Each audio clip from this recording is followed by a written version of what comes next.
prospects.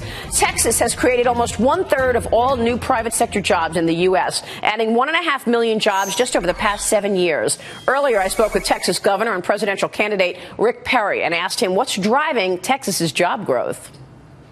A lot of people don't realize that Texas is now the #1 high-tech exporting state in the nation. We're not just an oil and gas place. As a matter of fact, as part of our gross state product, it's a smaller part of our gross state product than it was 30 years ago. Okay, so we just saw, and while we're on the subject, we just saw Chevron announce job cuts.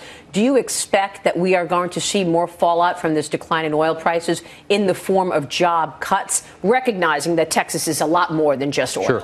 You probably will. I mean, again, nobody has a crystal ball that says this is when this thing is going to bottom out and this is when we're going to head back up. I think that's what we do know is that North America, Canada, the United States, and Mexico have more known reserves of energy than Saudi Arabia and Russia.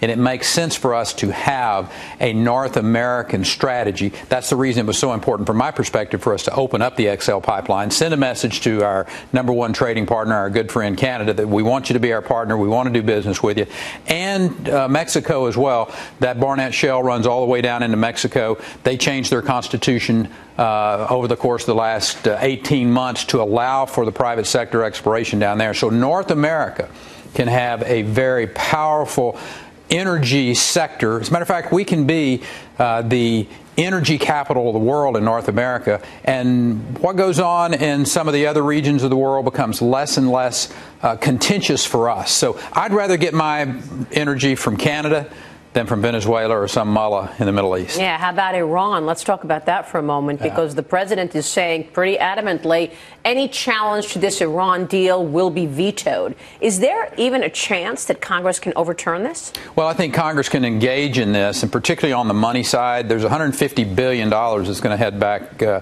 into Iran, and even Susan Rice has said these are dollars that are going to be spent in some form or fashion for terrorism. So, you know, from my perspective, that's just such a non-starter that we've ever let ourselves get into the position where we're going to let $150 billion head back into Iran that can be used against our soldiers, for instance. I mean, Iran's the country that attacked our Marines in Beirut. Their weapons were used to kill our soldiers in Iraq. I mean, again, this is a bad deal for a lot of reasons. Let me move on to economic reform. You were in New York this week. You gave a speech at the Yale Club talking about economic reform, Dodd-Frank legislation, and you talked about Hillary Clinton's economic speech the other day where she wants to raise capital gains taxes. What do you want to do to change the landscape in terms of regulation? In the state of Texas, we put policies into place that people would say are smart regulations. Smart regulations when it comes to our criminal justice reform. Smart regulation when it comes to dealing with the environment. And all of those have had really good, positive results in our state where people get to keep more of their money. They know that they can risk their capital, have a chance to have a return on investment.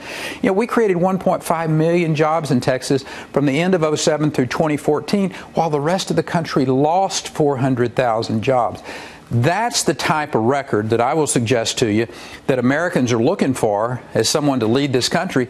Certainly not somebody that thinks it's smart to double the capital gains tax. You want to completely shut down any confidence that people are going to have in investing in this country. Kill the capital gains tax by doubling it. Which is what Hillary Clinton said just the other day. Yeah. She wants to take it above 40% unless you're holding stocks for 6 years or for several years. Let me ask you about immigration. Obviously, the jabs going back and forth with Donald Trump continue, but he's brought up the issue of protecting the border, something that you have been trying to do for a long time. What is your solution to immigration? I know how to secure the border. You put the personnel on the border. You have the strategic fencing in the metropolitan areas, and then from Tijuana to El Paso to Brownsville, 1,933 miles. You fly aviation assets 24/7, looking down with the technology to identify activities that are either clearly illegal or suspicious, with quick response teams to go and to interdict at that particular point in time. That's how you secure the border. Who would you like to see as your running mate? Well, there are a lot of really talented people out there. I mean, there's just there's a heck of a lot of talented people out there. I'll tell you from my perspective, one of the people that I've dealt with over the course of the years that possibly may be on that stage with me, Carly Fiorina. She is a very, very capable, smart, savvy businesswoman. I negotiated with her when we were moving HP to Houston back in the mid-2000s. And by the way, she was born in Texas, so that's another plus for her. But, that's the type of really savvy individual that I think that makes a lot of sense to have around you, whether it's in a cabinet or whether it's as a running mate. Governor, it's nice to have you on the program. Thank you, Maria. Today. Thank you so much. We'll be watching you on the debate. Thank you very much. See you soon. Governor Perry. We'll be